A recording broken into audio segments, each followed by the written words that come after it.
conectarse. Mucho gusto a quienes no conocía y gusto en saludarles nuevamente a quienes ya conocía. En esta sesión hablaremos sobre las metodologías de observación de los observatorios que hemos construido en México Evalúa. Para empezar, sería bueno si fueran poniendo en el chat de Zoom su nombre, la organización a la que pertenecen o con la que colaboran y su entidad federativa, por favor. Eh, bueno, en México Evalúa hemos desarrollado 3 observatorios. Uno para evaluar y analizar la calidad de la justicia. Bueno, un paquete que son un observatorio de audiencias y un observatorio de resoluciones judiciales. Muchas gracias, Francisco. Y uno para analizar la transición de procuradurías a fiscalías. Y bueno, todo esto, empecemos con el primer paquete, que es la calidad de la justicia. ¿Qué es lo que observamos en las audiencias? ¿Cómo se observa? Eh, ¿Para qué se observa? ¿Cómo observamos igualmente las resoluciones judiciales? ¿Cuál es su interés y su importancia? Y para esto me gustaría iniciar con una serie de preguntas que podamos ir dialogando y debatiendo sobre qué es la calidad de la justicia. Este concepto es un concepto paraguas, donde cada uno de nosotros entiende por calidad de justicia lo que quiere entender. Para unos está relacionado estrechamente con un tema de protección de derechos, para otros es un tema de eficiencia en el uso de los recursos, para otro tiene que ver con la inercia de la operación, de la función jurisdiccional. Otros muchos podrán decir que tiene que ver con la respuesta que da el Estado a una serie de demandas. Y creo que sería bueno que empezáramos a construir un suelo homogéneo, unas definiciones homogéneas de qué es lo que entendemos por calidad de la justicia antes de que entremos a nuestro observatorio. Mira, mucho gusto, Efraín, hace mucho no te veía, ¿cómo has estado? Eh, bueno, eh, no sé si alguien quiera. Hola, ¿qué tal? ¿Cómo estás? Bien, Efraín. No sé cómo va todo. No sé si alguien quiera participar. Levanten su manita para empezar a rebotar una serie de primeras ideas acerca de qué es lo que entendemos por calidad en la justicia.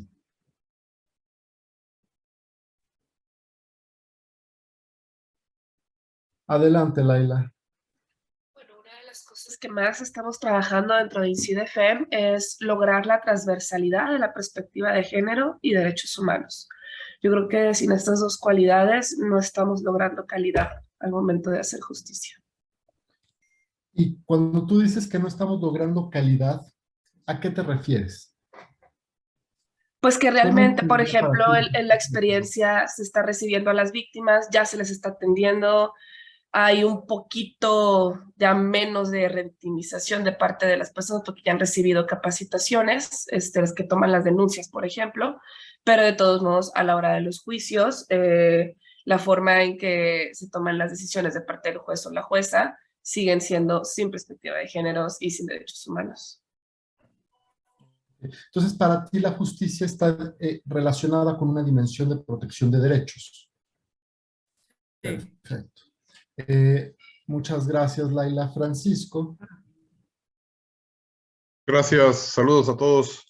Pues yo apuntaría 2 características, Enrique. Una es el debido proceso, que pues en todos los temas de impartición de justicia se siga el debido proceso, y la otra, que la justicia cuando no es expedita, pues no es justicia, ¿no? Conocemos de cientos, miles o muchos más casos en donde están la gente sin sentencia en los penales y que están en procesos que ni siquiera han iniciado, etcétera, etcétera. Pero apuntaría esas 2 características, el debido proceso y que sea expedita. Muchísimas gracias, Francisco. Verónica. Sí, gracias. Pues yo creo que algo relevante en lo de calidad de la justicia es cómo nos sentimos como ciudadanía al solicitar o al llegar a la petición de acceso a la justicia, ¿no? De cómo se nos recibe, cómo se nos trata, la rapidez con la que nos responden, si se llega dentro de la investigación se respeta el debido proceso, si se llega a vincular, si se llega a la sentencia. Creo que realizar todo el proceso completo y que como ciudadanía nos sintamos que nos dieron respuesta, creo que eso tendría que ser lo que lleva a la calidad de la justicia. Gracias. Muchas gracias, Verónica. Efraín, estás en mute. Yo coincido en que tiene que ser debido proceso y sobre todo eficacia.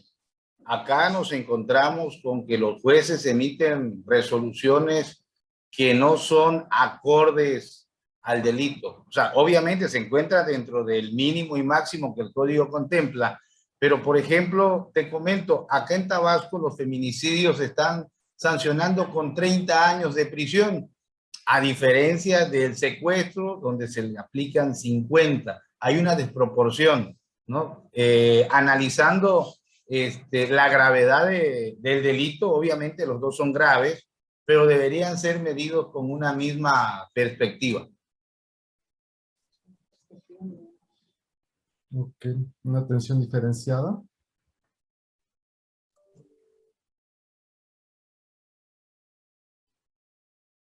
Muchas gracias, Efraín. Andrea. Bueno, nosotros en el Observatorio Judicial, no sé si sea correcto la forma en la que vemos el tema de calidad, es que diferenciamos entre calidad del servicio y calidad de la atención, y la calidad en sí de la justicia, como la hemos tratado, que en realidad no hemos logrado medirla, es del porcentaje de sentencias que se emiten, cuántas se van a un recurso o a un amparo y en cuántas se conceden. Entonces, ahí es donde vemos, es como nosotros hemos intentado medir de qué, o sea, con qué calidad se está impartiendo justicia. Es un próximo interesante. La cantidad de impugnaciones que recibe tu justicia, pues te habla de la calidad de la justicia. Sí, si están saliendo 100 sentencias, pero de 50 se promueve un recurso, que de ese porcentaje uno se admiten y se revoca esa sentencia, pues entonces tú no estás emitiendo una calidad con justicia, o sea, digo, una justicia con calidad. Perfecto, sí. Sí, es un próximo interesante. Habría que explorarlo. Muchas gracias, Andrea. José Luis. Hola, ¿qué tal? Buenos días a todas y todos. Yo entiendo por calidad de la justicia el atender las solicitudes que se presentan de forma oportuna, como ya se mencionó, pero también de forma completa, ¿no? Creo que más de una persona aquí hemos visto, me viene a la mente el tema de los amparos, cómo se plantean ciertas pretensiones y se resuelve algo que no hace más que, uno, atrasar, y número dos, resolver de forma incompleta. Perfecto, muchas gracias, José Luis. Mónica. Pues bueno, hola, ¿qué tal? Buenos días a todos y a todas. Los saludo desde San Luis Potosí. Y sí, bueno, coincido con varios puntos de los que ustedes mencionan. Ya nada más yo agregaría, pues también la reparación integral de las víctimas. Para, digo, hablando en términos de justicia para las víctimas. Nada más. Gracias. Gracias. Y bueno, nos comenta por el chat Yureni que habría que sumarse también el tema de trato y satisfacción a las víctimas. Ahorita hemos estado englobando casi todo en dos, podríamos llamarlo en dos cuerdas, en dos ejes. Uno que tiene que ver con la protección de los derechos, lo cual incluye la reparación, el trato a las víctimas, la atención diferenciada para los casos que tienen un deber de protección reforzado, y por otro lado, el tema de la eficiencia, eficacia y efectividad. Y en esas dos, digamos, dimensiones está nuestra discusión hasta ahorita de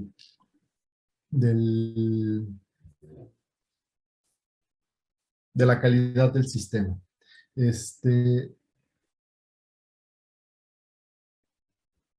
Bueno, quisiera yo ahorita pasar ya a entrar en materia con este debate previo. donde yo ya tengo una noción, y creo que todos tenemos una noción de por dónde están nuestras definiciones de justicia. Permítanme.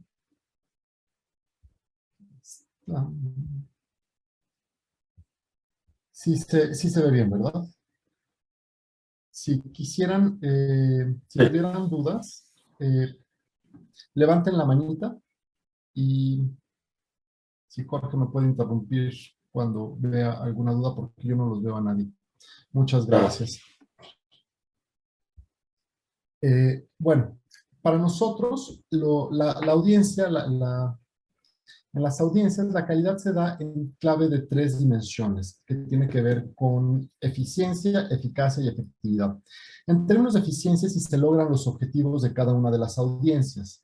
En términos de eficacia, si cada actor cumple con la función que le toca, apegándose de la forma más estricta al desempeño de su rol, es decir, el agente del Ministerio Público como la entidad acusadora, el asesor de víctimas, protegiendo o asesorando o representando los mejores intereses de la víctima, el defensor, lo mismo con la persona imputada, y el juez como un controlador que tiene que dirigir el debate, garantizar la protección de los derechos, garantizar que todo se pegue a la legalidad y en sus momentos emitir el fallo.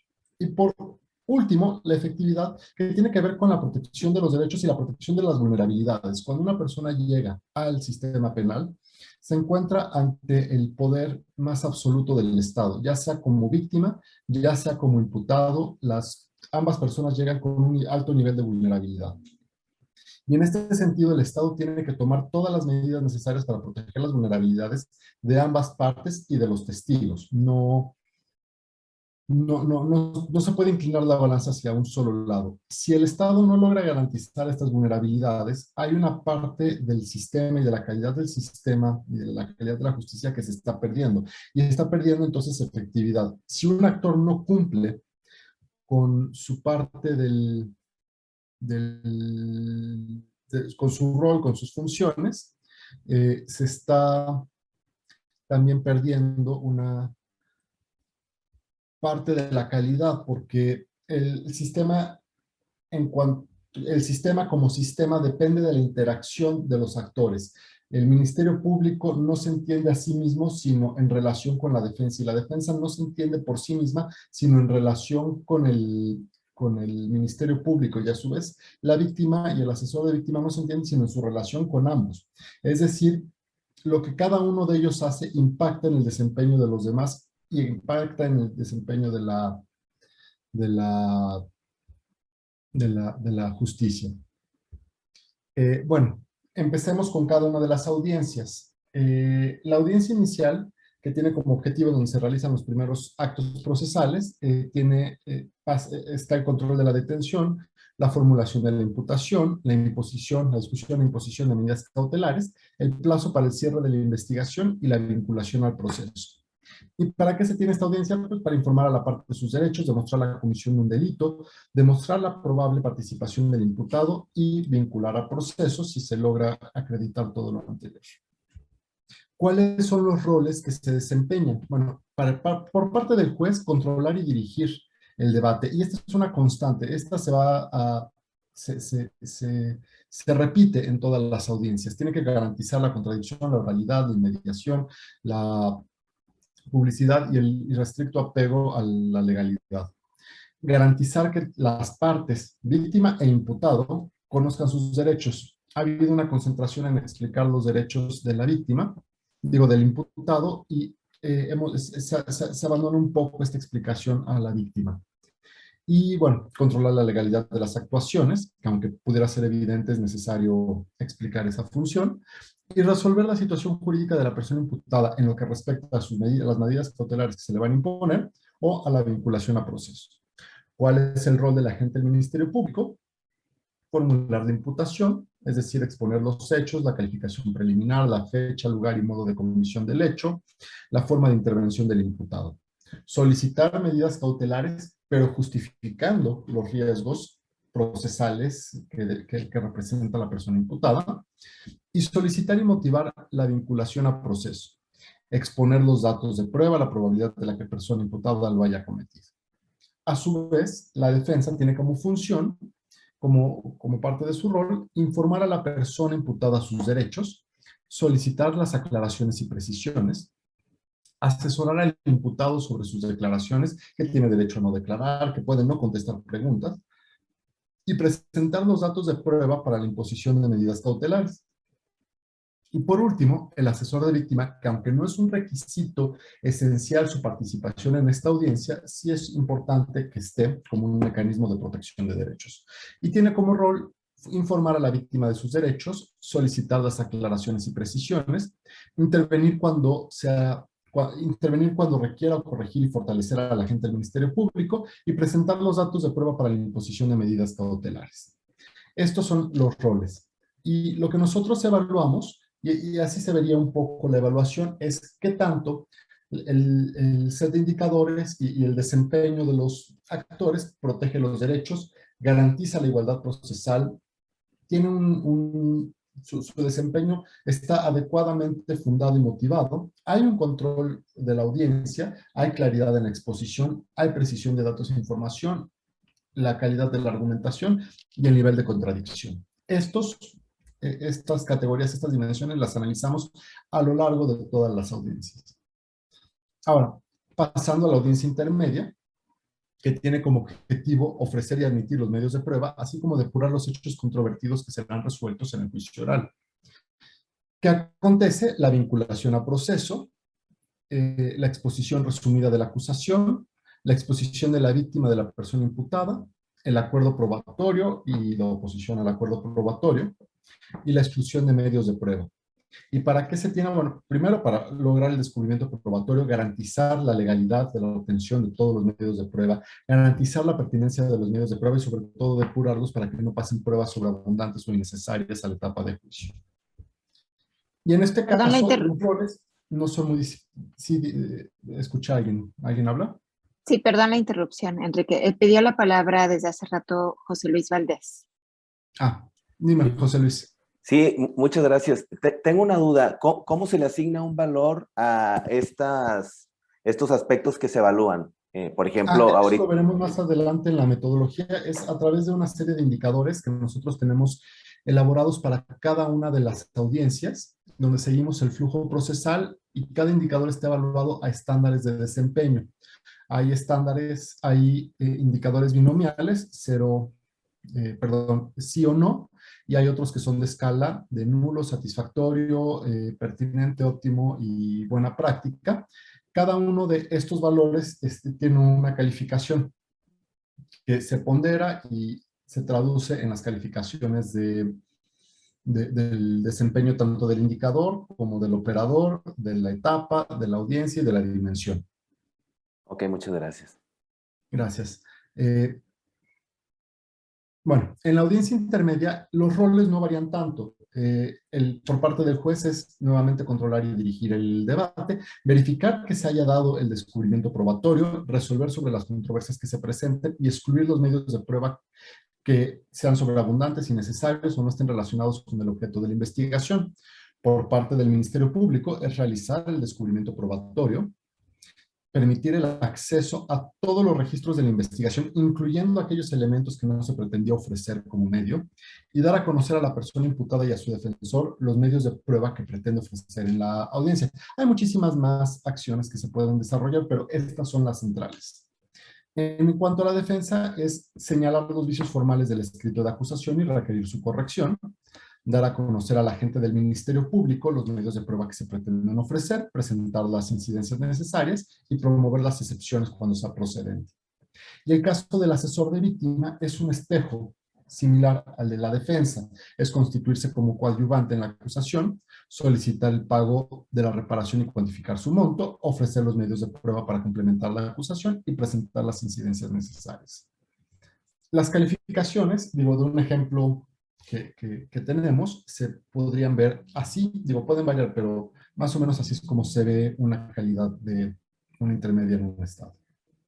Ahora, en la audiencia de juicio oral, su objetivo es decidir sobre la responsabilidad de la persona imputada. ¿Qué acontece? Pues bueno, el debate del juicio, el desahogo de los medios de prueba admitidos, la liberación, la emisión del fallo, la audiencia de individualización de sanciones y reparación del daño, así como la lectura y explicación de la sentencia en audiencia pública.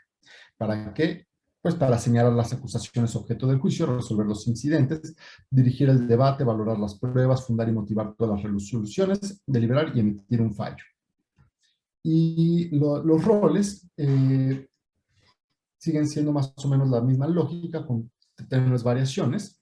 En el caso del juez es dirigir el juicio, ordenar las lecturas pertinentes, tomar las protestas legales, moderar la discusión, impedir intervenciones excesivas, impedir impertinentes y resolver todas las objeciones.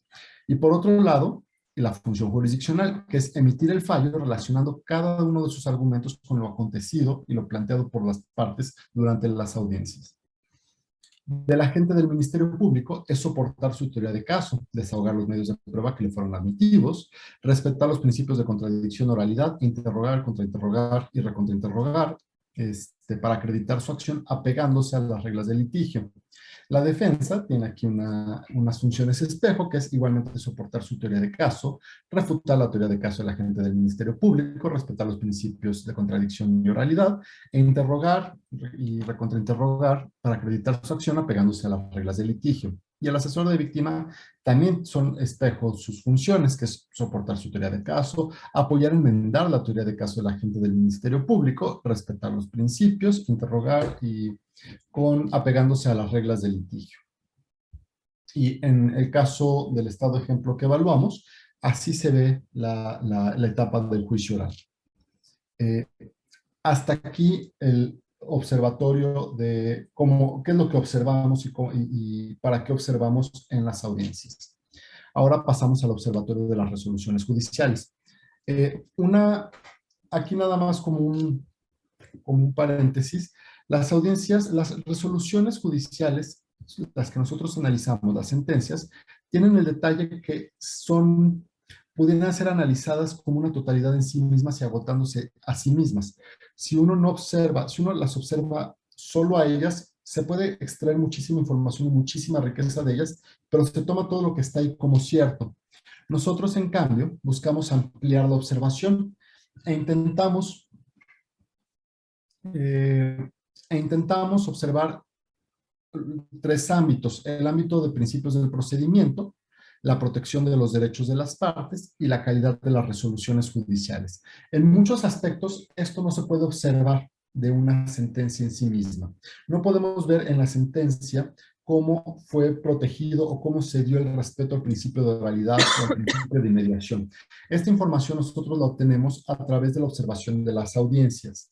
Entonces, nuestros observatorios observan procesos completos, desde la audiencia inicial hasta la resolución, y de esta forma podemos ver la resolución en cuanto a documento que administra la justicia, qué tanto está recuperando o no lo que realmente pasó. Una constante es la inmediación.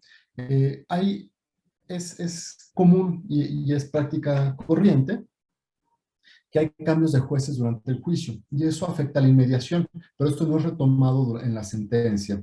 El uso de las lecturas, que además de vulnerar el principio de oralidad, también tiene un alto impacto en la contradicción, ya que las partes van con su guión, su script, y poco interactúan entre ellos, y esto tampoco se retoma en las sentencias. Entonces, las sentencias tal y como las observamos hoy, no nos permiten conocer realmente cómo se dio la protección de los derechos, cómo el principio cumplió cómo el proceso cumplió con sus objetivos, cómo se garantiza que se haya llegado a la verdad más allá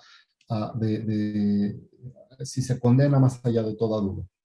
Entonces, para nosotros construir este observatorio, nuevamente revisamos la sentencia, las resoluciones, y la cotejamos con lo acontecido en las etapas previas. Y observamos una constante de alta calidad en cuanto a principios del procedimiento, en lo que requiere ciertas formalidades. Observamos en el tema de protección de derechos, la sentencia los retoma como si de verdad hubiera una alta protección a ellos. Donde menos se observa en las sentencias protección es al derecho de justicia y verdad por parte de las víctimas, sobre todo en lo que tiene que ver a la reparación del daño. A partir de esa revisión. Mándeme. Parece que se le abrió el micrófono. Adelante. Y en cuanto a la calidad formal de las resoluciones, siempre saltan. Los jueces tienden a ser bastante formalistas en cuanto a su fundamento, motivación, etc. Voy a dejar de compartir para vernos a todos. Ya. Muchas gracias. Hasta aquí alguna duda de cómo observamos, perdón, no de cómo observamos, de qué es lo que observamos, los roles, la idea de los roles que tiene que cumplir cada una de las partes, el desarrollo de los objetivos, el cumplimiento de los objetivos. No, ninguna. Ahora, en el tema de las sentencias, hay muchos aspectos del sistema adversarial que se implementaron y se implementaron de forma adecuada. Hay otros que siguen operando bajo una lógica del sistema escrito. Y uno de ellos, digo, sin yo entrar mucho en el debate, es el amparo, pero el otro de ellos es las sentencias. Las sentencias están diseñadas en un sistema, las sentencias como las vemos, están diseñadas en un sistema escrito para un sistema escrito, donde se puede retomar lo que hay en el expediente y están construidas pues, con los antecedentes, los considerandos y los resolutivos.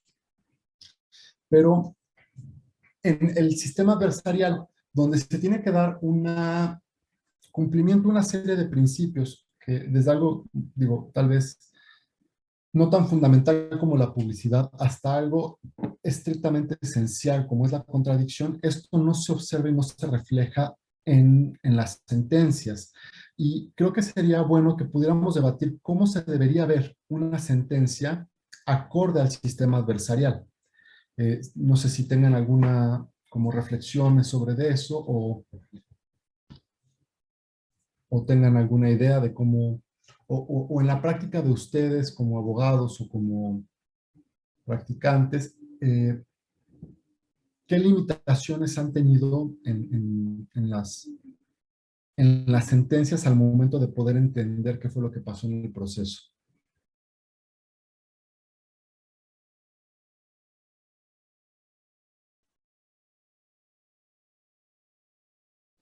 Bueno, digo que no hemos tenido mucho sobre el asunto.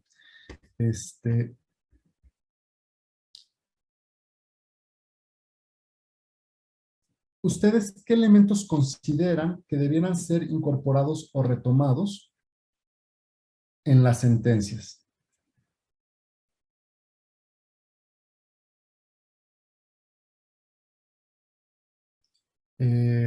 Digo, a mí el primero que siempre se me ocurre es el de inmediación, dado que un juez cambia y un juez observa algunas cosas y otro juez observa otras, no nos queda claro el juez que resuelve cómo se hizo de los elementos, si vio las grabaciones o cómo evita que se vulnere el principio de inmediación, y considero que ese debiera ser un elemento que se tiene que retomar constantemente en una resolución para que el juez pueda decir, yo garanticé que mi fallo está apegado a todo lo que aconteció. Pero no sé si ustedes tengan alguna idea de qué otro elemento debiera estar siendo retomado.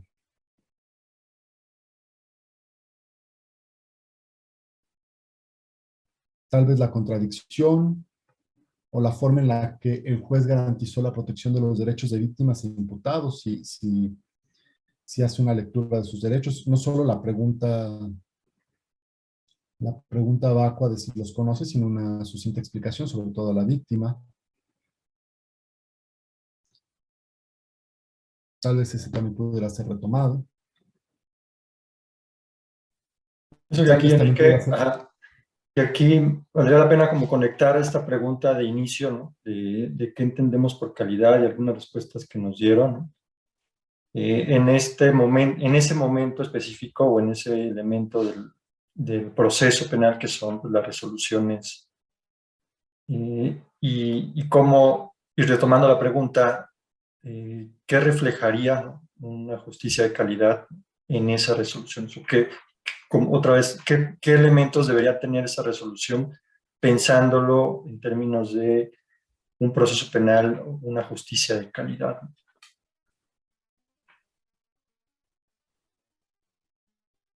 Sí. Yo puedo decir algo. Sí, adelante, Andrea. Es que, por ejemplo, depende también a los datos a los que tengas acceso.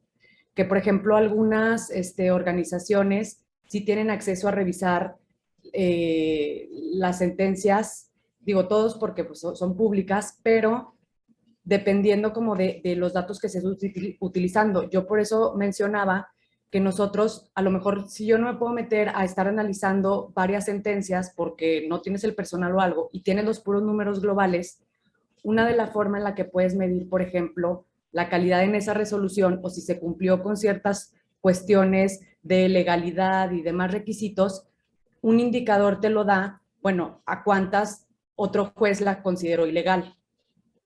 Y ahí más o menos sacas ese, sin llegar a poder expresar expresamente cuál. Una especie de media. No sé si eso, Sí, sí, por eso decía que ese es un correcta la próximo lógica. interesante. Es un próximo muy interesante para evaluar la calidad de las sentencias, qué tantas impugnaciones o qué tantas de tus sentencias fueron consideradas en algún aspecto impugnables o fueron impugnadas, más allá del tema de la resolución que se les da, o llegar a un amparo. Ese es un próximo interesante también para entender la calidad cuando no tienes los elementos suficientes, pero aquí habría que empezar a plantear también la discusión de qué elementos necesitamos que estén en la audiencia para poderle evaluar si está cumpliendo con sus derechos o no. Tú, por ejemplo, desde tu observatorio, pues tú das por bueno todo lo que el juez dice que pasó, pero no estás segura de que eso es lo que haya pasado nada más porque el juez lo dice. Y tú no, por ahí mencionan mucho, por ejemplo, el cumplimiento de protocolos de género. Y en las sentencias tú nunca vas a ver si se dio cumplimiento de esos protocolos o no. Y tal vez deberían ser elementos que tienen que ser incorporados en un apartado de protección de derechos, que al final es lo que busca y como hemos definido la calidad. Y otro problema que pasa para observar, por ejemplo, las cuestiones, yo estoy hablando de mi caso, es que a quienes se nombra como observadores, tratamos de que sean personas que conozcan de derecho, pero en realidad, si no tienen una capacitación especializada, hay ciertas cosas que aunque estén en la audiencia y estén tratando de ponderar o de observar, o aunque se estén revisando los videos, pues realmente no puedes calificar, o sea, tendrías que tener como un conocimiento un poco más especializado para detectarlo. Que también hay una forma, sería pues llegar a una forma de medir que cualquier persona que lo tenga lo pueda identificar. Sí, esa es la parte más compleja porque sí necesitas pues practicantes, digo, que hayan por lo menos estado en el fuego de un juicio y sepan Exactamente. o que sepan construir argumentos, cómo se da una argumentación de premisa mayor a conclusión. Sí. Muchísimas gracias, Andrea. Bueno, ya que mencionamos cómo nosotros medimos, bueno, qué es lo que nosotros buscamos medir, cómo se da la lógica de nuestra medición, que es a través de entender cómo cada parte está desempeñando su rol, qué tan agente del Ministerio Público está haciendo el Ministerio Público, qué tan defensa está haciendo la defensa, qué tan asesor de víctima está haciendo el asesor y qué tan juez está haciendo el juez, que eso logra el cumplimiento del objetivo de las audiencias y que así es como nosotros empaquetamos. Ya entrando a los detalles, nuestra metodología se compone de cerca de 300 indicadores en las 4 audiencias, inicial, intermedia, juicio oral y ejecución. Cada uno de estos indicadores sigue el flujo del proceso. Y los indicadores nos muestran cosas que deberían pasar o que que pasan sin tener un calificativo de bueno o malo. Son hechos que tienen que estar pasando según el proceso, según la normatividad. Y cada indicador está asociado a una serie de estándares que nosotros obtenemos tanto de buenas prácticas nacionales como internacionales de cómo debería estarse dando. Y a su vez, la métrica de cada indicador es binomial, si no, y de 0 a 5, nulo, bajo, aceptable, satisfactorio y buena práctica. Cada indicador y cada una de estas métricas se le asigna una calificación, de tal forma que nosotros podemos hacer dos tipos de lecturas. Una lectura vertical en la que vemos cómo se desarrolla cada una de las carpetas en su biografía, en su devenir, en su devenir, cómo va cumpliendo o no los estándares y parámetros, y una lectura horizontal en la que vemos el desempeño de un indicador a lo largo de todas las carpetas. Por ejemplo, si el Ministerio Público argumentó la forma en la que se da la flagrancia, podemos observar cómo este indicador fue dándose en todas las carpetas y de esta forma obtener tendencias de desempeño de indicadores específicos con sus estándares, de operadores en lo individual o de interacciones. Las interacciones es más fácil que se den en los momentos de debate, que se dan en la audiencia intermedia o en las audiencias de juicio oral. Si observamos que hay una alta calidad o una mediana alta calidad en la contradicción, digo, en la argumentación del agente del Ministerio Público y no así un rebatir de la defensa, estamos observando que en esta interacción hay un lado débil que es el de la defensa. Puede ser por muchas razones, estrategia de litigio, solidez de los argumentos del agente del Ministerio Público, pero no deja de haber una pasividad de la defensa que es necesario analizar.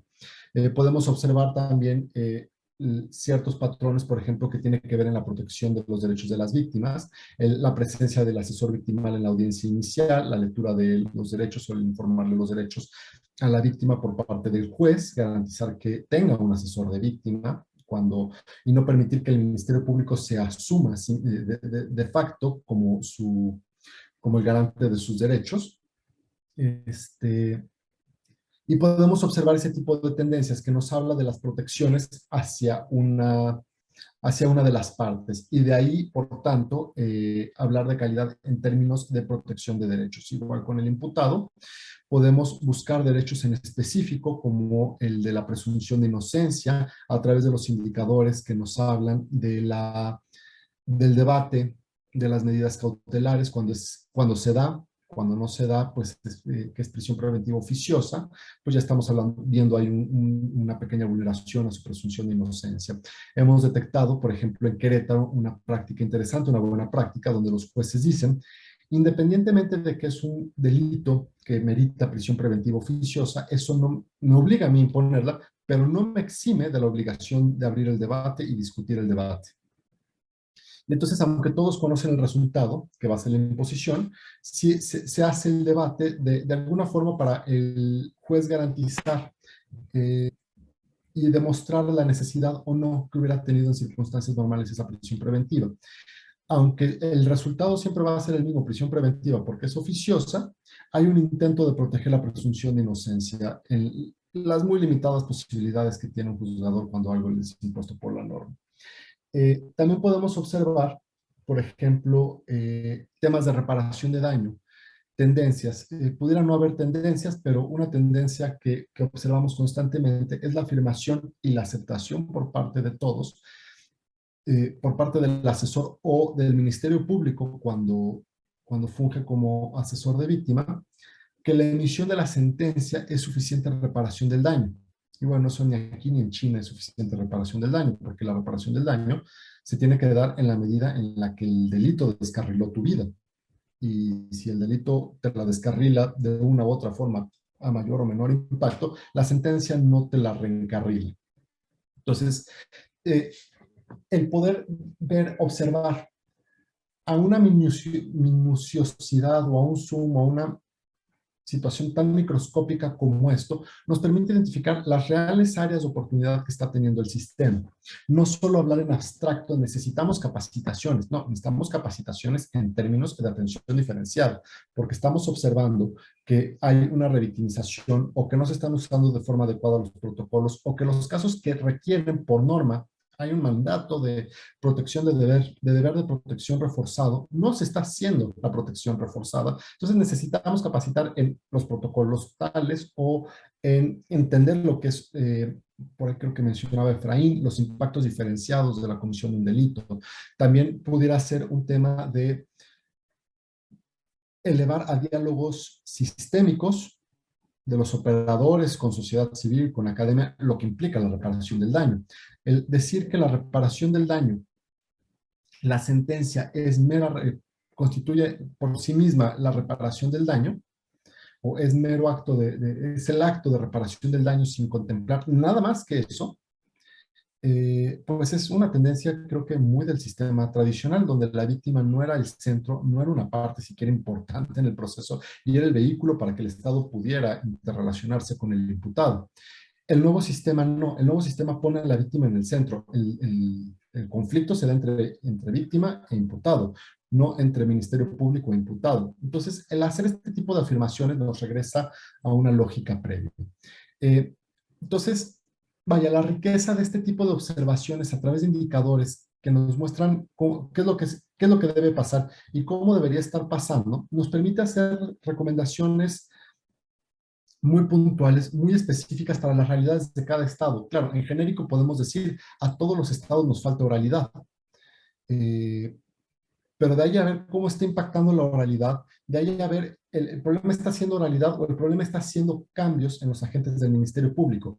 ¿Es que no se sabe en su caso o es que cada audiencia está asistiendo a un Ministerio Público diferente? Hay un problema de oralidad, claramente, pero uno es se resuelve con capacitaciones en técnicas de mnemotecnia. El otro se resuelve con replanteando un modelo de gestión donde sea el mismo Ministerio Público el que asista a todas las audiencias para tener que evitar el uso de fichas de apoyo. Entonces, bueno, esas son de las virtudes que tienen esta metodología, que es flexible, que es modular y es flexible en términos de que nos permite observar lo que queremos observar. Nos permite observar aquello que tenemos interés de observar, no manipulación de la investigación, sino queremos observar cómo se está dando la protección de derechos, queremos observar cómo se está dando el control de las audiencias, queremos observar si se están cumpliendo las reglas del litigio, queremos observar procesos completos. Adelante, José Luis. Gracias, Enrique. Tengo una pregunta.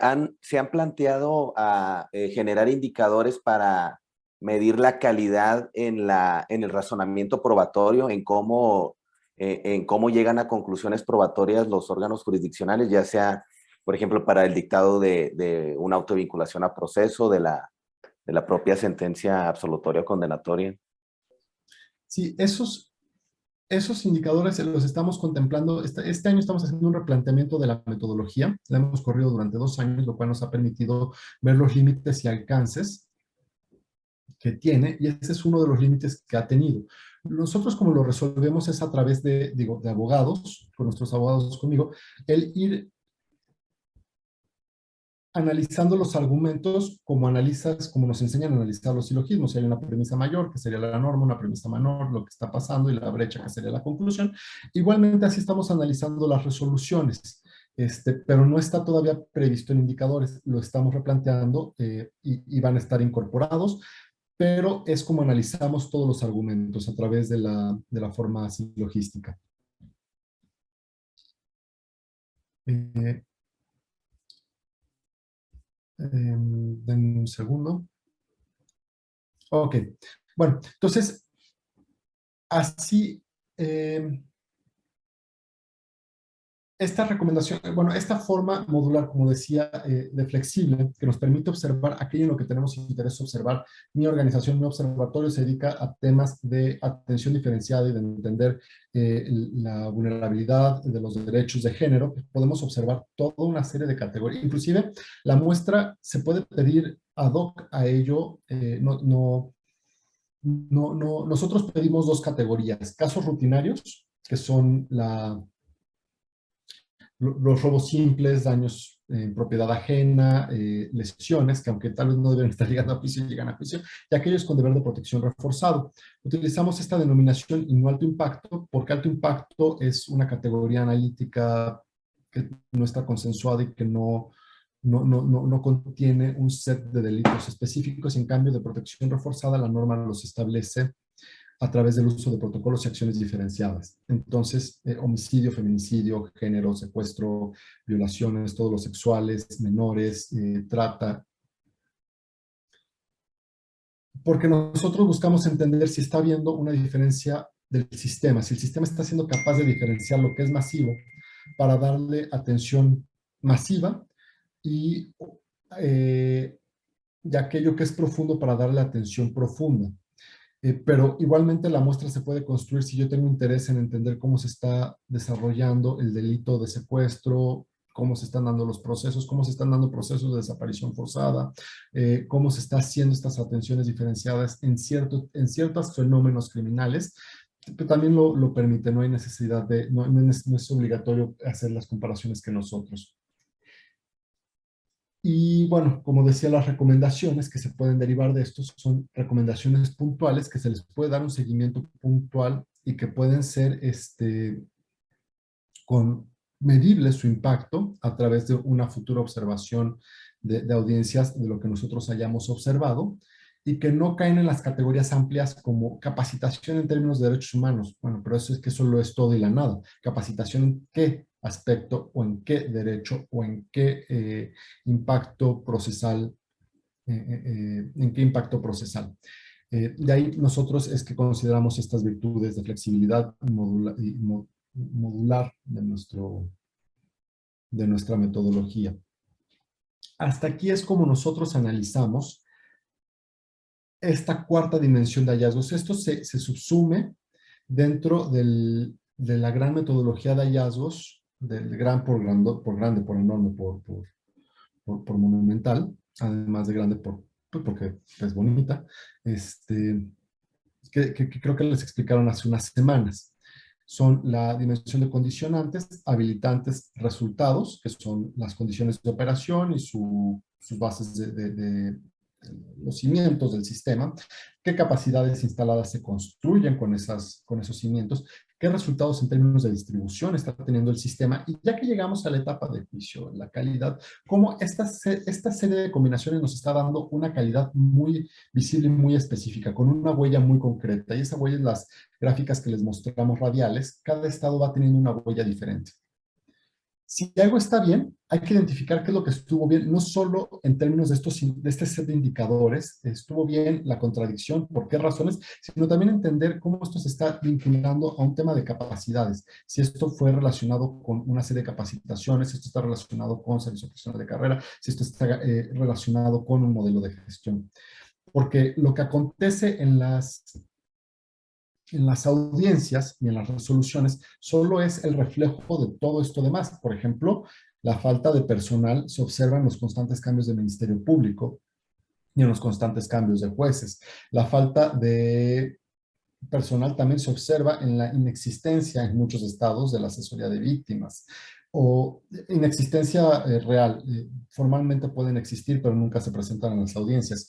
O en la baja capacidad, también puede ser un tema, también se puede observar la capacidad instalada, por ejemplo, de los servicios forenses en la calidad y en la forma en la que se presentan los medios. Entonces, vaya, todo está interrelacionado, aunque este tiene un valor diferente por la profundidad de sus observaciones. Hasta aquí el tema de calidad de la justicia de hallazgos. Voy ahora a pasar, si no hay duda o comentario, a la transición de procuradurías a fiscalías. Yo tengo nada más una pregunta. Las que quieras, Andrea. En el tema de resoluciones, ¿solo toman en cuenta las sentencias o también las otras salidas? ¿Cómo se dio? Por los ejercicios en los que hemos estado haciendo, solo consideramos las resoluciones. Para el ejercicio que vamos a hacer este año, que se publique el año que entra, estamos incorporando los otros tipos de salida, proceso abreviado, suspensiones condicionales, acuerdos reparatorios en sede judicial. Okay, pero estos requieren el diseño de una serie de indicadores específicos para ellos, porque nuestras resoluciones ahorita evalúan las sentencias en base a lo que pasó en la audiencia, y estos requieren su propio set, que es parte del replanteamiento metodológico que estamos haciendo y que con gusto cuando lo tengamos se los presentaremos. Perfecto, gracias. Gracias. Denme un segundo.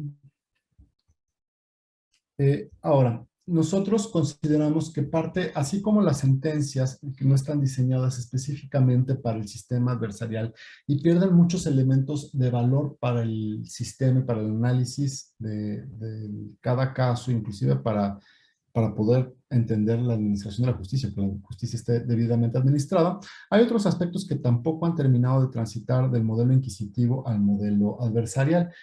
Uno de ellos, muy importante, es las fiscalías, entonces procuradurías, creo que todavía quedan 2, a las fiscalías. Y los cambios que se han dado, salvo las 2 que todavía quedan como procuradurías, han sido cambios de nombre y no de función. ¿Cuál es la importancia de la transición? La lógica de operación de una procuraduría tiene que ver totalmente con el sistema inquisitivo y con la figura de un juez de instrucción en otros países inquisitivos, que con la lógica de un agente que litiga, de un actor litigante que lleva un caso acusando a una persona y que lo tiene que defender a nivel de paridad con el defensor y con la figura típicamente mexicana del asesor de víctima. Es decir, las procuradurías siguen operando bajo la lógica de que son una autoridad y principalmente sus modelos de investigación están basados en la fe pública, que ya no existe, pero que no han podido quitarse de encima o no han podido superar el no tener la fe pública, y de ahí vemos mucho las debilidades de las investigaciones. Entonces,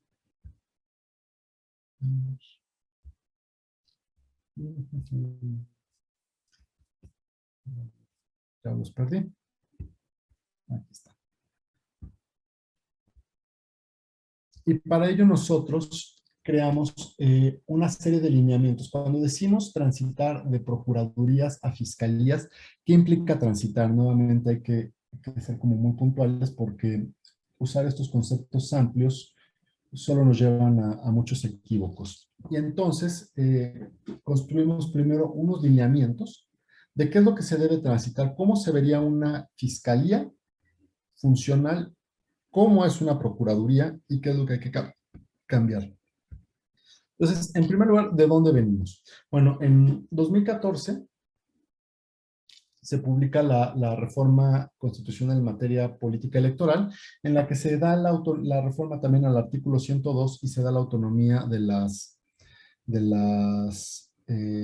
fiscalías. Se genera la figura de fiscalía, ya no de procuraduría, y se les garantiza una autonomía constitucional. El 27 de agosto de 2018 se publica una reforma constitucional que eliminó el pase automático. Estaba establecido que quien fuera el procurador pasaría a ser el primer fiscal. En el 14 de diciembre del 2018 se publica la Ley Orgánica de la Fiscalía General de la República, a partir de donde empieza la cuenta del tiempo para hacer las transiciones institucionales, para la construcción de un servicio profesional de carrera, para los modelos de gestión, de investigación y de persecución. Y en enero, el 18 de enero del 2019, se designa al primer fiscal general de la República, Alejandro Hertz, y a partir de ahí se empieza el periodo de 1 año para definir la estrategia de transición. ¿Cuál era el tamaño del reto en ese momento? La mayor cantidad de casos que la Procuraduría procesaba tenían que ver con portación de armas de fuego y otros previstos en la ley de armas de fuego. La característica de estos delitos es que son delitos de flagrancia. Te agarran con el arma de fuego o no te agarran con ella. No hay necesariamente una investigación detrás, y la aportación del arma suele estar vinculada con otra serie de fenómenos delictivos. Rara vez alguien va a tener una arma de uso exclusivo del ejército por el placer de traerla en su coche. Y suelen ser para la comisión de otros delitos, lo cual requiere mayores investigaciones. El 20% de los delitos eran delitos contra la salud, principalmente de suministro y deportación de narcóticos. Y ya en menor nivel, muy lejano, de un 7%, robo de hidrocarburos. Y los principales tipos de determinaciones que estaba teniendo la Procuraduría son archivo temporal, 13% de casos judicializados, 5% en competencias, abstenciones y incompetencia interna acumuladas. Es decir, la tasa de resolución era muy baja. El 68% se determinaba, el 36% no penal, el 30% archivo temporal y con un nivel de impunidad directa del 61%. Este es el tamaño del reto, cómo mejorar la impartición, la procuración y la persecución de los delitos. Estas figuras o estos números y estas proporciones no cambian en gran medida a los estados. Posiblemente ya no sea el delito de portación de armas, sino de lesiones, daño en propiedad ajena y robo simple. Se podía transformar... Enrique, está Francisco García pidiendo la mano. Adelante. La palabra. Perdón, gracias. Nomás, si pudieras abundar un poquito en el término de impunidad directa, Enrique, si nos hicieras por favor. Sí, la impunidad directa son aquellos casos en los que no se obtuvo resolución alguna, que no hay una determinación que dé cierre al caso. Por cualquier causa, es decir, se archivó, se alargó el proceso. Archivó, tú tienes una incompetencia interna y entonces lo mandas a otra unidad que también se declara incompetente y lo manda a otra unidad, o tú te declaras incompetente para investigar y lo mandas a foro local. En general, cualquier forma que no te esté cerrando una carpeta. Las formas de cerrar pues son no ejercicio de la acción penal, son no lo cierras, pero lo elevas a otro nivel, judicialización o acuerdos reparatorios o criterios de oportunidad o suspensiones o reservas. Gracias. Esas son formas de cerrar. Entonces, en ese caso, la situación jurídica para todos está resuelta. En las incompetencias, en el archivo temporal, en las investigaciones abiertas, no hay una situación jurídica resuelta. Muy bien, gracias. Bueno, la pregunta de si se podía transformar a la Fiscalía General de la República y a las fiscalías locales, en los últimos, de 1900 a 1941, se mantuvo el mismo esquema del 42 al 82, otros 40 años, nada más se le agrega al esquema que había la figura del perito. Del 83 al 2002, nada más se hace un cambio en las funciones de la Policía Judicial, de las representaciones regionales para poder tener las delegaciones. Del 2003 al 2012, se cambian a las delegaciones regionales a delegaciones estatales. Y solo de 2013 a 2018 es cuando se incrementan, se hace un cambio real e importante y sustancial en la operación al interior de la Procuraduría, que intenta de alguna forma ajustarse al modelo adversarial a través de la incorporación de facilitadores para los acuerdos reparatorios, de analistas de información criminal para las unidades de inteligencia y de investigación, y se cambia la lógica de Policía Judicial Federal a agente de la Policía Federal Ministerial. Pero estos cambios no estuvieron acompañados de transformaciones sustantivas en los modelos de gestión, en los modelos de investigación, en los modelos de rendición de cuentas y servicio profesional de carrera. En solo 10 años, del 3 al 12, la estructura se modificó en más de 10 veces. ¿Cómo evitamos la impunidad y garantizamos una transición exitosa? Desde los lineamientos que nosotros construimos, establecemos una serie de condiciones que la FGR debería incorporar. La FGR y, bueno, cualquier procuraduría estatal, que tiene que ver a través del diseño institucional, el modelo de investigación, la creación de un servicio profesional de carrera y aspectos de ritmo de la transición muy específicos, como el diseño de políticas de persecución, políticas de canalización y de priorización. La transición pues no se logra de un año a otro. Lo que hay que transitar y lo que se tiene que mover son estructuras burocráticas enormes y se tienen que crear estructuras burocráticas diferentes. Se tiene que detener una inercia institucional para construir una nueva serie de rutinas y se tienen que hacer una serie de cambios en la lógica de operación. Entonces, hay que entender la transición como un proceso de largo calado que se va cumpliendo en diferentes etapas. A partir de ello se construimos nosotros una serie de objetivos estratégicos. La primera, creo que me llegó una notificación de que Mónica Macías levantó la mano, ¿es correcto? Y hola, ¿qué tal? Hola. Ahorita me vino una inquietud. A lo mejor estoy saliéndome del contexto de lo que estamos viendo, ¿verdad? Pero si no se me va a ir la idea. Quizás un elemento también que se podría considerar, no para este tipo de evaluaciones, porque pues sería más bien como para una iniciativa legislativa, ¿verdad?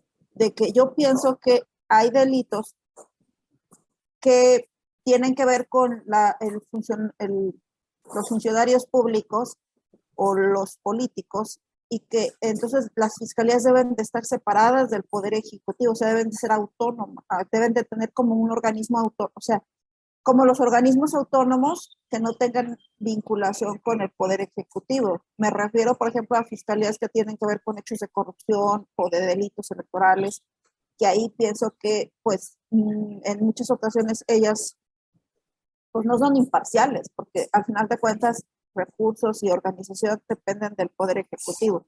Perdón, quizás me estoy saliendo completamente de contexto, pero... No te sales, de hecho es uno de los elementos que analizamos. La autonomía plena. La autonomía plena. No solo las fiscalías especializadas, sino en general las fiscalías generales deben tener cierta autonomía para garantizar que las decisiones son decisiones técnicas, imparciales y apegadas a lo que indica la investigación y no se manipule la investigación. Claro, en los delitos, en temas que tienen que ver con servidores públicos, con corrupción, con enriquecimiento ilícito o electorales, pues hay una mayor necesidad de construir esta autonomía para garantizar la tecnicidad de las decisiones. Y es uno de los elementos que analizamos. No te sales del tema. Sí, perdón, lo tengo en la mente así, dándole vueltas, y por eso aprovecho este espacio con personas tan valiosas como ustedes para externarlo, para comentarlo, porque, por ejemplo, ahorita está sobre la mesa de la discusión en el Poder Legislativo Federal todo esto de la reforma electoral, y pues pienso que aspectos tan relevantes como, por ejemplo, la autonomía de las fiscalías es un tema que de verdad se debería de subir a una iniciativa legislativa constitucional de este tipo. Y pues obviamente se analizan otros aspectos, pero no lo que, por ejemplo, a través de este tipo de observatorios, como es el de México Evalúa, que con tanta elementos científicos y diagnósticos bien elaborados se están saliendo estos datos, ¿verdad? Que indican que ahí es en donde hay la pertinencia de hacer una reforma, y pues obviamente pues eso no, yo en las iniciativas legislativas que he estado checando no veo que mencionen la autonomía de las fiscalías, y sobre todo estas fiscalías como lo estamos mencionando, ¿verdad? De delitos electorales, de hechos de corrupción, pero bueno. Sí, digo, eso varía de estado en estado. A nivel federal está dada la autonomía en el 102, y en cada estado van teniendo diferentes niveles de autonomía, pero bueno, eso lo abordaremos ahorita más adelante.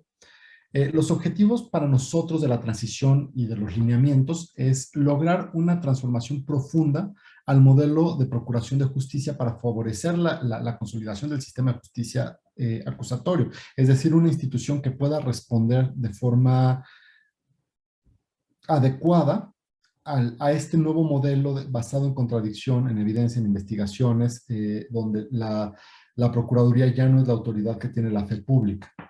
Fortalecer la capacidad técnica de la Fiscalía General para la persecución estratégica de los delitos y la integración de investigaciones.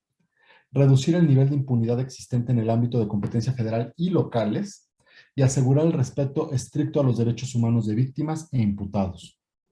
Asegurar la gobernanza institucional externa e interna que favorezca la autonomía e independencia institucional, y profesionalizar a los operadores de la Fiscalía para garantizarles las condiciones institucionales necesarias para el desempeño de sus funciones. Ahora, estos objetivos se logran a través de las transformaciones en 1, 2, 3, 4, 5, 6, 7, 6 dimensiones. La primera de ellas que ya veníamos platicando es la autonomía. ¿Qué tanto se está logrando una autonomía política? ¿Qué tanto se está logrando una autonomía operativa? ¿Y qué tanto se está logrando una autonomía presupuestal? Las tres van estrechamente vinculadas. Sin una autonomía presupuestal, la autonomía política operativa queda muy en entredicho. Sin una real autonomía operativa, la autonomía política queda muy en entredicho a la fuerza que tenga el titular de cada momento. Ahora, el desarrollo institucional. En el desarrollo institucional nos interesa, se requiere la transición a un esquema de gobernanza y rendición de cuentas, es decir, que haya la participación de la ciudadanía en general y de las organizaciones de la sociedad civil en lo específico para garantizar el adecuado desempeño de la institución. También en el desarrollo institucional está prevista la persecución penal estratégica. Si bien todos los delitos son importantes y por algo son delitos y no faltas administrativas, no todos los delitos tienen el mismo impacto y sobre todo hay que empezar a entender que los tipos delictivos, si bien son una necesidad jurídica, no reflejan el fenómeno de la criminalidad, ya que un tipo delictivo puede tener 3 fenómenos criminales o puede ser diferenciado en 3 fenómenos criminales. Por ejemplo, el robo de automóvil, que puede ser para la satisfacción de un mercado ilícito de autopartes, que puede ser para la satisfacción de las necesidades de zonas rurales que no tienen automóviles, o puede ser para el fenómeno de crimen organizado, para trato, para trasiego de drogas. Entonces tienes un tipo delictivo que si tú persigues como tipo delictivo, esconde fenómenos criminales y entonces tu persecución se va a detener personas a personas y no a desmantelar estructuras, sea de crimen organizado o de mercados ilegales o de pandillas. También se requiere la transición a una operación flexible y especializada, no basada en estructuras rígidas como la Subprocuraduría de Atención a Migrantes, la Subprocuraduría de Trato, la Subprocuraduría de tal, porque lo que termina pasando es que los casos y las investigaciones se atomizan como si realmente un fenómeno pudiera ser, un fenómeno criminal o un delito se pudiera atomizar. Y una parte se encarga de la investigación de trata y otra parte se encarga de la investigación de migración, del delito cometido contra un migrante y no pueden entenderse seccionándose. Y bueno, por último, en el desarrollo institucional también necesitamos un personal suficiente y profesionalizado. Y hay que empezar a definir los estándares de suficiencia de personal y de distribución y asignación del personal, lo cual nos lleva también a esquemas de planeación, de definición de recursos y de replanteamiento de los objetivos de desarrollo de la institución a plazos más largos que un año. Usualmente son un año por el ciclo presupuestal y empezamos a requerir definiciones de 3, 4 años. También se requiere un ajuste normativo, una alineación de todos los manuales, reglamentos y legislación hacia los principios del modelo acusatorio y una articulación entre el sector de seguridad y el sector de justicia. Usualmente pensamos el sistema en 3 sistemas. El sistema de seguridad, prevención, que es todo aquello que tiene que ver con policía y la reforma policial. Separado está el sistema de justicia penal, que tiene que ver básicamente con defensa, fiscalías y poderes judiciales, con la reforma del sistema de justicia. Y por último, el sistema de ejecución, que tiene que ver con los centros de reclusión, la Ley Nacional de Ejecución, y los pensamos por separado y no pueden seguir pensándose así. Son sistemas que están estrechamente vinculados. Se requiere una política criminal que defina cuáles son los problemas criminales, cómo se les va a dar atención en un nivel de prevención, cuáles son intolerables y pasarán a la procuración y a la persecución, y de ahí empezamos entonces a definir políticas de persecución. Otro punto que se requiere es transitar, es generar el ritmo de la transformación, generar toda la planificación para la implementación de la transición, desformalizar la formalización con la formalización burocrática con la que operan las procuradurías de firmo, sello, firmo, rompe con muchísimos de los principios y herramientas que da el propio sistema adversarial de uso de las tecnologías. También se requiere una nueva forma de organización interna, de modelo de gestión, de procesos y rediseño de procesos, y sostener la suficiencia presupuestal para poder lograr la transición. Durante la transición de la Fiscalía a la Procuraduría, para que no sea nada, de Procuraduría a Fiscalía, para que no sea solo de nombre, se requiere una operación muy compleja, porque durante un momento se van a tener dos instituciones operando, una Procuraduría que está en proceso de cierre y una Fiscalía que están haciendo, y son dos instituciones con dos lógicas, con dos modelos de gestión, con dos sistemas totalmente diferentes de operación que están operando al mismo tiempo, y eso requiere de una buena planificación y de los recursos suficientes. También, bueno, esto a su vez, toda esta transformación se debe empezar a reflejar en las efectividades de la resolución y en la confianza ciudadana. Debe haber una atención a los casos previos, se debe empezar a ver un mayor combate a fenómenos criminales específicos, debe haber una mayor atención a macrocriminalidad y a fenómenos complejos, unos mejores modelos de investigación, y esto debería tender a reducir la cifra negra y incrementar la confianza. Para lograr la transición se requiere de investigación de los procesos legales existentes, la integración de un inventario de casos, el establecimiento de la metodología y criterios para su cierre y su atención, clasificación técnica de los casos abiertos, la definición de un programa de atención y liquidación de los casos que están en Procuraduría y cómo van a pasar a la Fiscalía, y la definición de mecanismos de transparencia, participación ciudadana y rendición de cuentas. También se requiere... Perdón, Enrique. Ajá. Creo que Marco Roberto quiere participar. Ah, sí, adelante. No, estoy bien, está bien, gracias. Ah, gracias.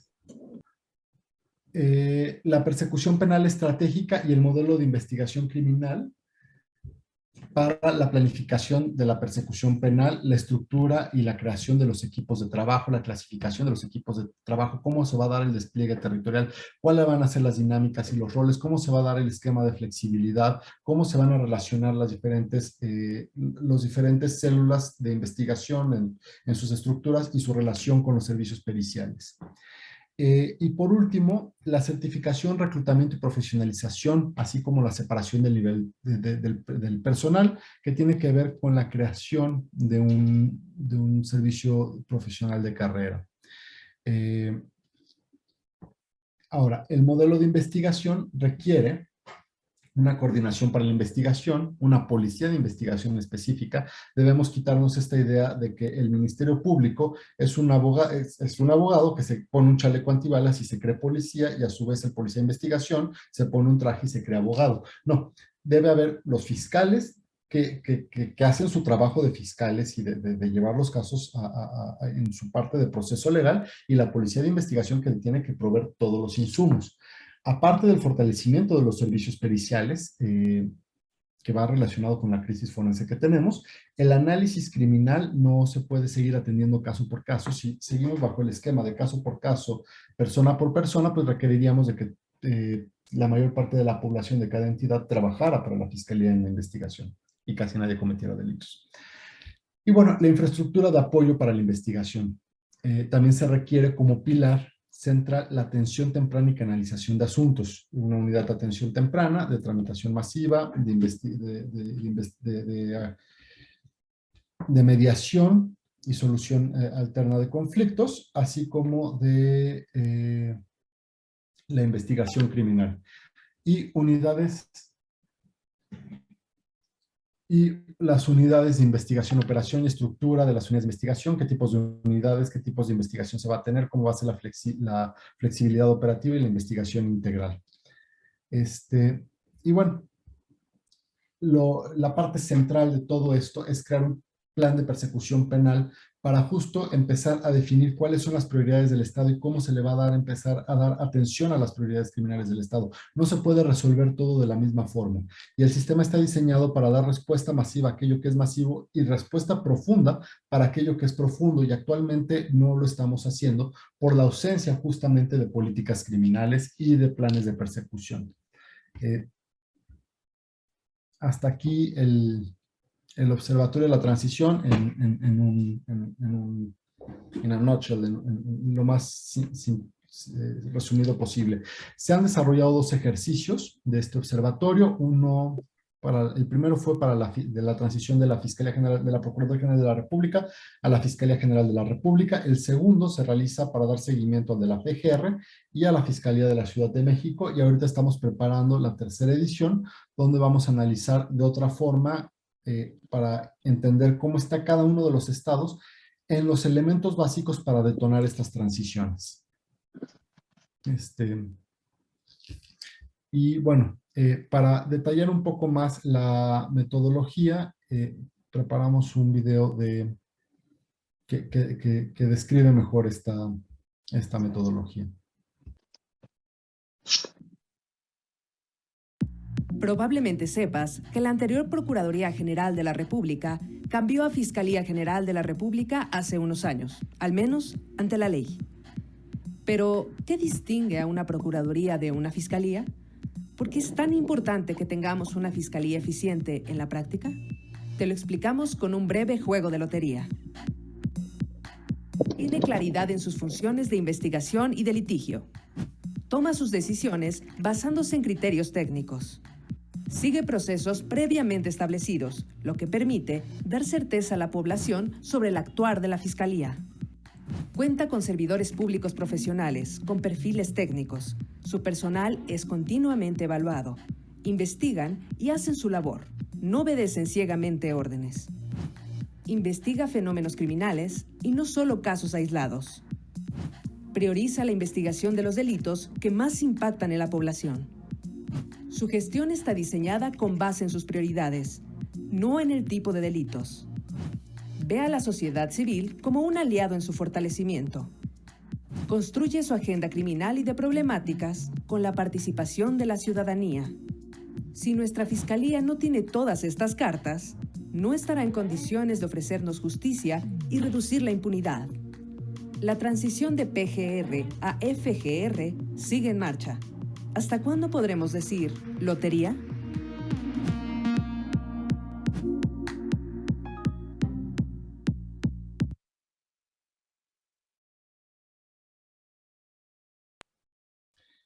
Bueno, hasta aquí esta parte de la transición de fiscalías a procuradurías. No sé si hay alguna duda, comentario, reflexión. Sí, Verónica. Sí, bueno, estoy un poco todavía con la pregunta que hacía sobre las sentencias, quería como analizarla y para no soltar como una respuesta a bote pronto.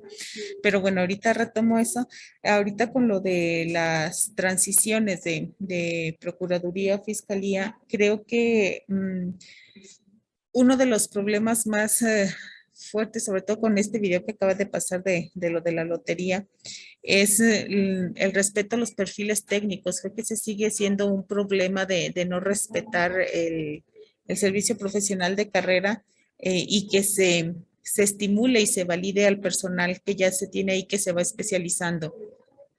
La falta de insumos en los servicios periciales para poder realizar pues el trabajo desde ese espacio dentro de los procesos. Y la policía de investigación, pues que son todólogos, ¿no? Si se requieren hasta para choferes los mandan. O sea, creo que es una parte que no se ha respetado de la profesionalización o especialización de la policía de investigación y que los traen como por todos lados y que no se respeta el personal asignado, sobre todo en las fiscalías donde hay fiscalías especializadas.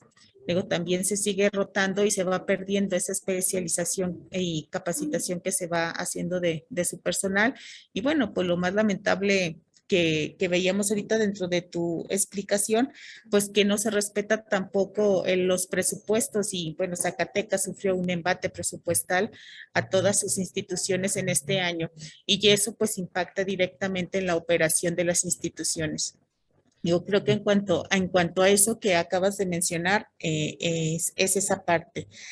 Y retomando ahora sí un poco de la pregunta anterior y que va enlazada con esto que acaba de mencionar del trabajo de fiscalías, creo que un problema fundamental, por lo menos aquí en Zacatecas, o por lo menos de los casos en los que he estado acompañando, es cuando se buscan estas salidas alternas, y más, bueno, lo menciono de manera muy general porque dijiste que posteriormente íbamos a verlo ya más a fondo, el asunto en cuanto a las salidas alternas, pero sí hay un caso muy constante, muy reiterativo, sobre todo en los casos de la Fiscalía Especializada en Delitos por Razones de Género, que es la propia Fiscalía la que propone la suspensión condicional del proceso y que nosotros hemos hecho esa observación que puede ser en detrimento de las víctimas, digo, porque no se agota o queda esa insatisfacción de que pudo haberse logrado una reparación integral del daño más completa y que además la percepción que se tiene es que en esta suspensión, en lugar de que se pueda quedar como esa claridad de que se acepta la culpa, se queda como, no, es que se suspendió el proceso porque pues no era tan culpable como se decía, ¿no? Y esa percepción va permeando hacia afuera. Digo, entonces creo que esa parte queda como ahí un poco suelta, que queda dentro de poder llegar a tener una sentencia. Me surgió así con lo que decías y con lo que preguntaba Andrea, y que bueno, ahorita con el trabajo de transición de fiscalías lo retomo. ¿Es cuánto? Sí, muchas gracias, Verónica. Bueno, sí, en los años previos, nuestra metodología está diseñada para revisar juicios, procesos completos. Y este año, justamente como vimos esta serie de prácticas donde casos que deberían irse a suspensión condicional, que no deberían irse o que inclusive se les tipifica de una forma diferente para poder llegar ahí, en vez de violencia familiar, se les pone lesiones, se está llegando a una suspensión condicional que tal vez no debería estar, y no hay una adecuada impartición de la justicia en términos de que no hay una debida protección a los derechos de una de las partes, la víctima. Entonces, este año estamos haciendo justo el replanteamiento metodológico para poder integrar en nuestras observaciones aquellos casos que no salen por juicio, sino que son suspensiones, son criterios, son acuerdos reparatorios, y poder también entonces observar esa otra parte de calidad que se nos estaba escapando, y sí es muy importante. Ahora, un aspecto fundamental, los 3 detonadores para una transición son el servicio profesional de carrera, la participación ciudadana y la autonomía política. Todo esto, estos 3 pilares garantizan la autonomía, o bueno, no garantizan, son candados y buscan garantizar la autonomía técnica de las decisiones, que no estén basadas en criterios políticos como mencionábamos, pero que estén basadas en criterios técnicos basados en el impacto de la criminalidad, de lo que realmente nos importa que se resuelva. Puedo yo vivir si no me resuelven mi robo de celular, pero no puedo vivir si no empiezan a resolver los temas criminales que nos atañen. Y entre eso va este tipo de resoluciones en los que si no hay una presión externa, en los que si no hay una organización acompañando, en los que si no hay un despacho de abogados que sean tremendamente reconocidos, la justicia empieza en la etapa previa a juicio a flaquear y administrarse la impunidad, no en términos de aquello que podemos soportar como sociedad que quede impune, mi robo de celular, sino como actualmente se maneja, es administrar la impunidad en términos de quién me grita menos o quién puede presionarme más para que yo me mueva. Y tenemos que cambiar a este esquema de administración de la impunidad donde podemos soportar la impunidad. Esa es justo la idea de tránsito de la Fiscalía. El servicio profesional de carrera es un gran candado y una tarea pendiente. Francisco. Gracias. Felicidades, Enrique, por todo lo que nos has transmitido en tan poco tiempo. Muchas gracias. Dos comentarios. Vimos muy rápido tu esquema del plan de persecución penal. No sé si hubiera manera de detenernos un poquitito más en eso. Y segundo, si nos platicaras un poco más sobre la muestra, sobre los juicios, cuáles, cuántos, etcétera, etcétera. Gracias.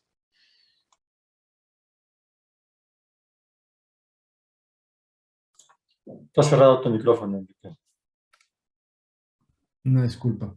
Del plan de persecución lo intento retomar rápido porque estamos un poco sobre el tiempo, pero de la muestra, dado que son observaciones muy profundas porque hay que revisar de inicio a fin procesos, no puede ser investigación cuantitativa como lo es el cuerpo principal de hallazgos, sino que tenemos que tener muestras más limitadas, pero que vamos a llegar a lo más profundo de ellas.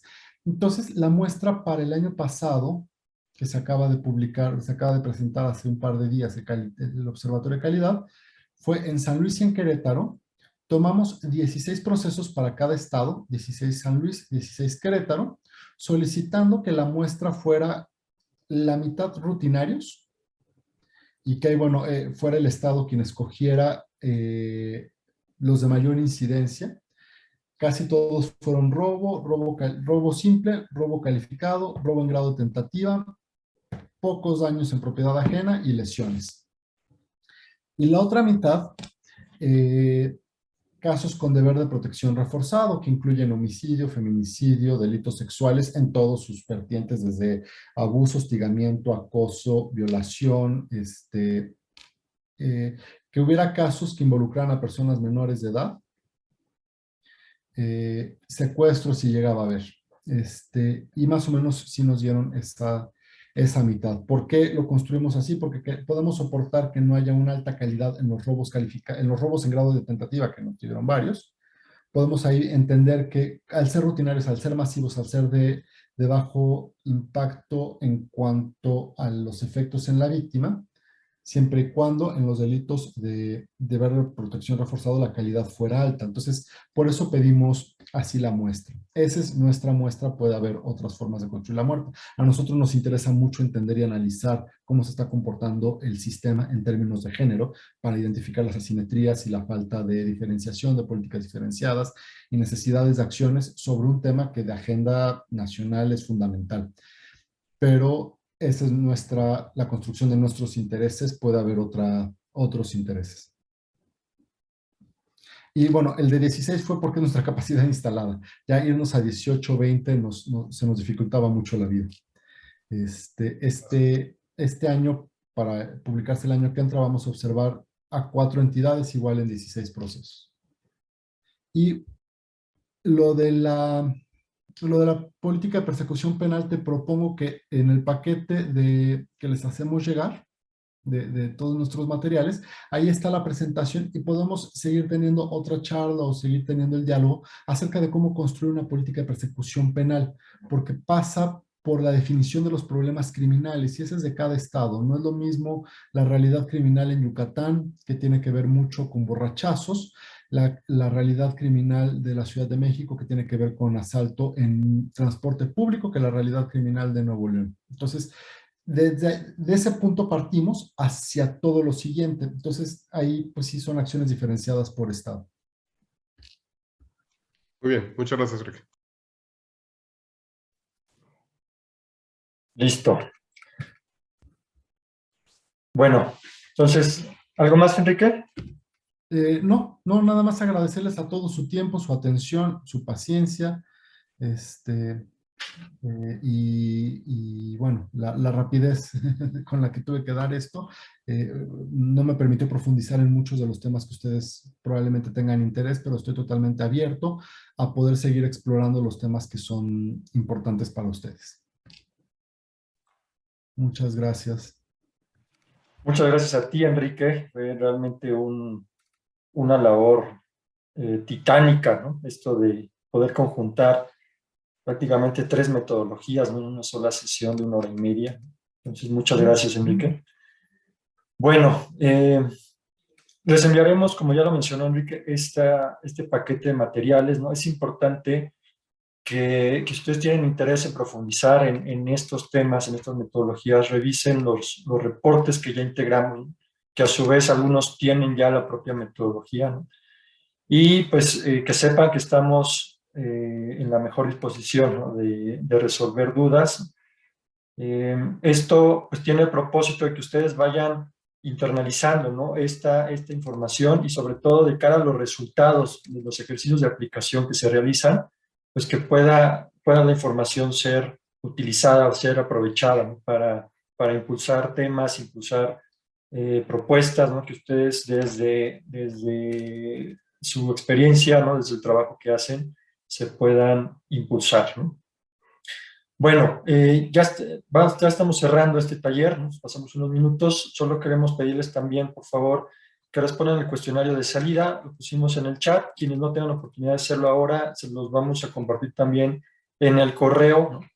Posterior que les enviaremos a esta sesión ya cerrando el taller, es la segunda y última sesión. Ahí también podrán responderlos, para nosotros muy importante, porque nos da luz de qué tanto se están asimilando estos temas, ¿no? Por un lado, pero también de la calidad de la actividad, ¿no? Sabemos que son temas técnicos, ¿no? Son temas en un lenguaje que puede sonar a veces muy jurídico, ¿no? Sin embargo, y aquí hay una diversidad también de perfiles, ¿no? de experiencias, de bagajes, ¿no? Entonces, tratamos de optimizar, ¿no? precisamente el lenguaje que utilizamos, la técnica que utilizamos, y para eso su retroalimentación es muy valiosa. Entonces, por favor, cuando tengan oportunidad, respondan también ese cuestionario, ¿no? Y también les pedimos que quienes puedan y quieran, ¿no? abrir su cámara, lo hagan para que nos podamos tomar una foto de grupo, ¿no? Ya estamos en el cierre del taller, imagínense que estamos como si fuera un acto presencial, pues que ya estamos celebrando, ¿no? el cierre de este taller. Y bueno, está el contador, ¿no? 5, 4, 3, 2, 1. Listo. Quiero tomar algunas fotos, pero hay más cámaras. Listo. Muy bien, pues muchas gracias por su atención, por su tiempo y pues seguimos en contacto, ¿no? Seguimos trabajando en cada uno de los estados, ¿no? Que tengan muy buena tarde. Hasta pronto. Muchas gracias. Gracias. Gracias. Muchas gracias, México Evalúa y Enrique, gracias. Gracias. Gracias, saludos a todas y todos.